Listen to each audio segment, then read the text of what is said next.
Bonjour, bonjour. Bonjour à toi, chère femme bâtisseur. J'espère que tu vas bien par la grâce de Dieu. Alors, comme promis dans mes annonces, je vous avais promis que nous allons commencer un superbe thème aujourd'hui dans lequel nous parlerons des mystères de la sexualité. Voilà, et nous allons, par la grâce de Dieu, commencer le thème aujourd'hui. Alors, aujourd'hui, je voudrais qu'on aille directement dans le vif du sujet, comme nous le faisons d'habitude. Nous allons parler de qu'est-ce que c'est que le mariage selon Dieu et quelles sont les deux étapes à respecter impérativement pour un mariage sécurisé. Donc, c'est de ça que nous allons parler aujourd'hui. Nous devons parler de qu'est-ce que c'est que le mariage selon Dieu, selon la vision du créateur du mariage. Pour lui, c'est quoi un mariage? Ce n'est pas ce que les hommes nous disent, c'est pas ce que le monde nous dit. Nous savons que sur cette chaîne, nous marchons selon la vision divine. Nous marchons selon les préceptes divines, selon les recommandations divines. Donc, dans les recommandations divines, pardon. Donc, aujourd'hui, nous expliquerons en profondeur qu'est-ce que c'est que le mariage selon Dieu et pour Dieu, quelles sont les deux étapes que l'homme et la femme doivent respecter avant d'accéder au mariage, avant de célébrer le mariage. Donc, premièrement, je voudrais nous expliquer en premier qu'est-ce que c'est que le mariage. Pour Dieu, le mariage, c'est pas le jour où nous célébrons le mariage devant nos parents à travers les connaissances familiales ou la dot, communément en Afrique, ou c'est quand nous allons devant les autorités à la mairie pour déclarer que nous voulons nous marier. Non, ce n'est pas du tout ça. Pour Dieu, le mariage ne commence pas là-bas. Pour Dieu, le mariage commence lorsque l'homme et la femme se sont connus. La Bible dit, Adam et Ève se sont connus. Voilà. Pour Dieu, le mariage, c'est se connaître intimement. Se connaître dans l'intimité, dans la profondeur, c'est une alliance. Le mot mariage veut dire même alliance. C'est-à-dire, pour Dieu, le mariage, c'est lorsque l'homme et la femme font alliance. Et nous savons que dans le monde spirituel, chaque alliance se base sur des termes, des droits, des devoirs et qui se scellent à travers un sang. Et aujourd'hui, ce n'est plus trop d'actualité, mais selon la vision divine, c'est pour cela que Dieu a créé la virginité à la femme. Dieu voulait que la femme qui se marie, la jeune femme qui se marie, en célébrant le mariage avec son homme, qu'il y ait du sang qui coule pour sceller cette alliance qu'ils viennent de célébrer à travers la sexualité. Donc, pour Dieu, tu viens de te marier quand tu viens d'avoir des relations avec un homme ou une femme. C'est tout simplement ça. Pour Dieu, tu ne t'es pas marié quand tu es allé à la mairie, quand tu es allé faire les présentations ou donner la dot chez la famille. Non, pas du tout. Pour Dieu, tu viens de te marier lorsque tu viens d'avoir des relations intimes avec quelqu'un.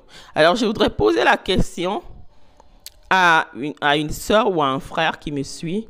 Avec combien de personnes est-ce que tu t'es marié déjà? Avec combien de personnes est-ce que tu t'es marié? Si tu peux prendre ton stylo et compter combien de mariages tu as déjà fait dans ta vie, alors que tu passes toutes tes journées à prier pour que Dieu te donne un mariage. Mais Dieu te dit que non, ma fille, tu t'es déjà mariée avec tel nombre d'hommes, avec tel nombre de femmes. Voilà, donc le but de cet audio, ce n'est pas de condamner quelqu'un, mais c'est de nous ramener à la vérité.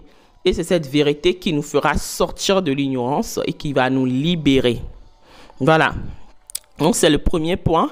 J'aimerais qu'on soit vraiment bien clair et sincère dessus. Parce que pour Dieu, le mariage, tu es en train de te marier à chaque fois que tu connais des relations sexuelles avec quelqu'un.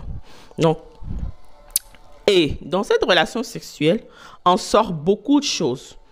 Il peut en sortir des enfants et bien d'autres choses spirituelles que nous n'allons pas aborder aujourd'hui. Et quand nous disons relation sexuelle, quand nous disons mariage, le mariage, nous avons très clairement dit que c'est une alliance. Donc, quand tu te maries avec quelqu'un, tu viens de faire alliance avec cette personne. Ça veut dire que tu viens de faire partager tes biens avec cette personne.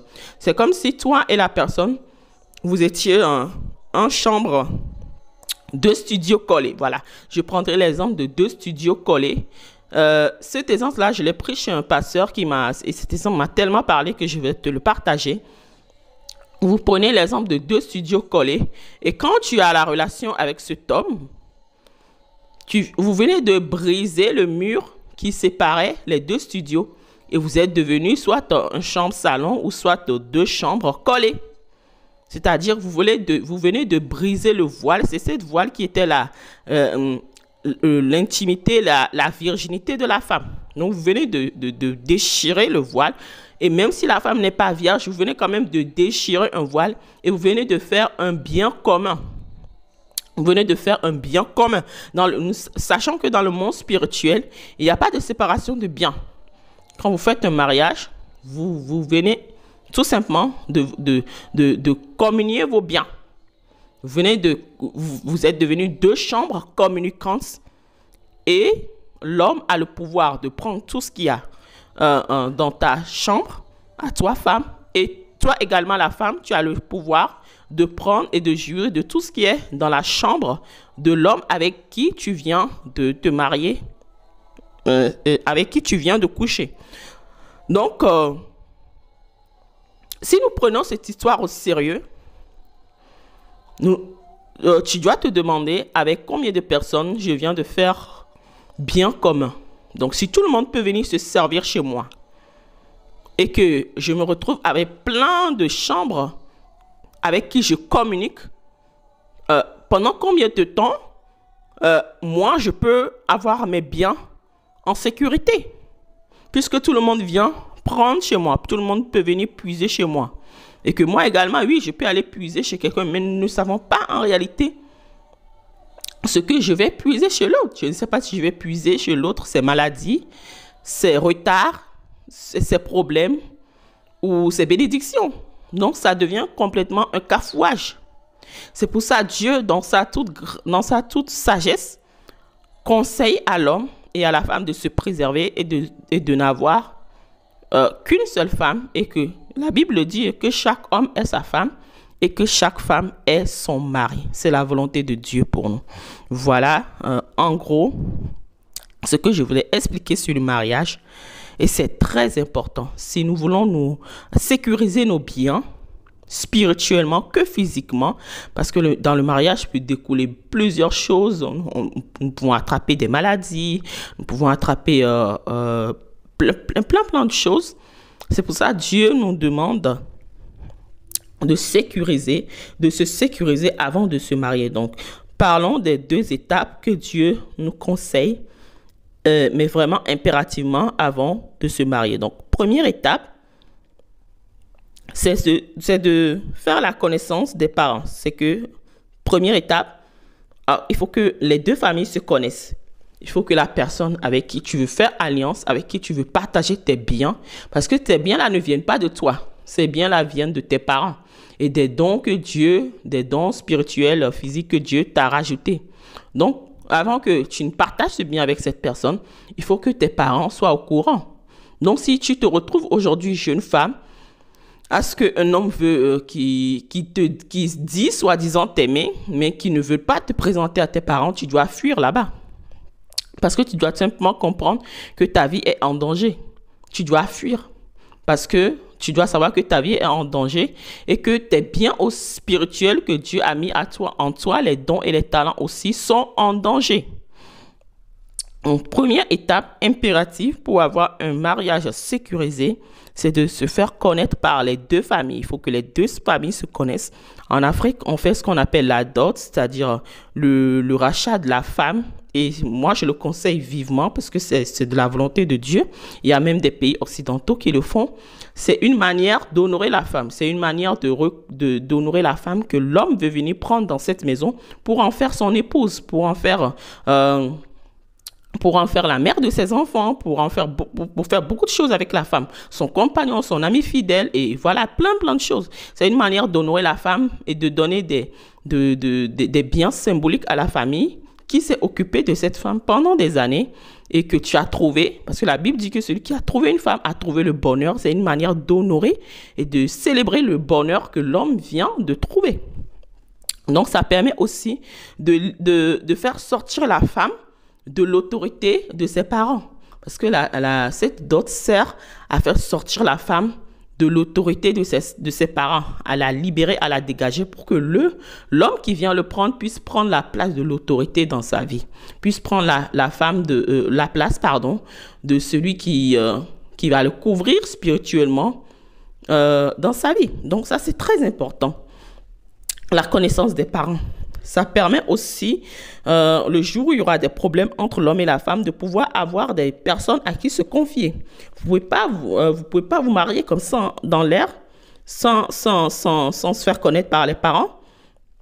Et si la jeune femme, je ne sais pas, tombe enceinte et se retrouve avec 2 enfants et que le monsieur l'abandonne, elle n'est pas en sécurité. Elle va se retrouver dans des problèmes et dans des difficultés à ne pas en finir. Donc, c'est ce que Dieu nous conseille. C'est pour ça que Dieu nous conseille cette première étape. Donc, deuxième étape que Dieu nous conseille, c'est de se faire connaître à la mairie et de faire la célébration que nous appelons communément mariage, mais en réalité qui ne l'est pas devant Dieu. C'est de faire l'union physique des choses, de faire l'union physique, de faire l'union devant les hommes, et devant Dieu, si vous allez dans votre église, de faire l'union devant les hommes et devant Dieu. Ça va nous permettre aussi d'avoir la sécurité du mariage, de préserver, de faire la communauté de biens, de préserver les enfants qui vont sortir de ce mariage, de préserver aussi surtout la femme, qui donne une grande partie d'elle dans ce mariage, qui donne sa vie pour pouvoir donner des vies, pour pouvoir donner des enfants, qui donne son corps, qui change, qui se métamorphose d'année en année, qui donne son énergie pour pouvoir prendre soin de la maison, prendre soin des familles, du mari.